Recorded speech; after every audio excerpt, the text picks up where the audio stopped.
Fala pessoal, tudo bem? Jonathan aqui para mais um vídeo, assessor de investimentos pela GB. Nós somos um escritório credenciado da XP Investimentos.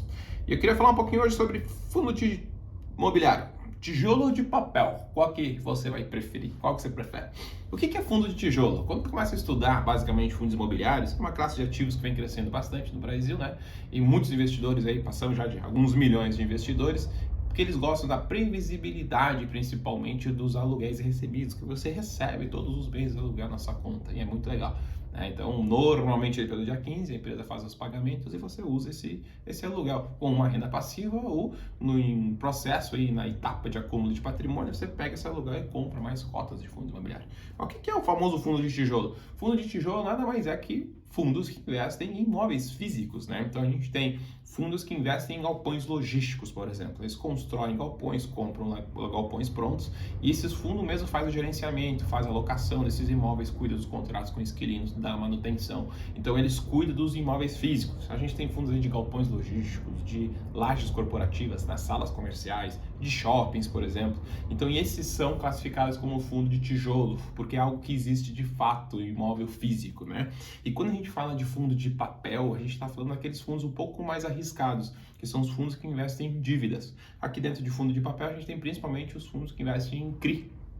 CRI nada mais é que um crédito privado, né, uma dívida gerada para uma empresa, né, privada, que ela está gerando para poder ir tocar seus negócios. E o CRI, né, com o finalzinho de CRI, normalmente está vinculado a investimentos no setor imobiliário também. Então o que acontece? O aluguel que tu recebe desses fundos, como não é um inquilino pagando uma sala comercial ou um galpão, o que é esse aluguel que a gente recebe no fundo de papel? É os juros dessa dívida. O CRI é uma dívida que uma empresa gerou para captar recurso. Esses fundos imobiliários de papel compram essa dívida, né? Então, quando o gerador dessa dívida paga a parcela, né, desse CRI, o fundo imobiliário pega esse juro e distribui para os acionistas com forma de aluguel, né? Então, sim, eles são mais arriscados que os fundos de tijolo, né? Porque tu está trabalhando com dívida, enquanto num fundo de tijolo você tem um imóvel de verdade lá acontecendo e bem distribuído, né? Então, basicamente, a diferença de fundo de tijolo e fundo de papel é essa. E qual que é melhor? Não existe pior ou melhor, né? A gente tem, sim, o que os fundos de papéis são mais arriscados que os fundos de tijolos. Então, normalmente, aqui que a gente faz é sempre a diversificação, né?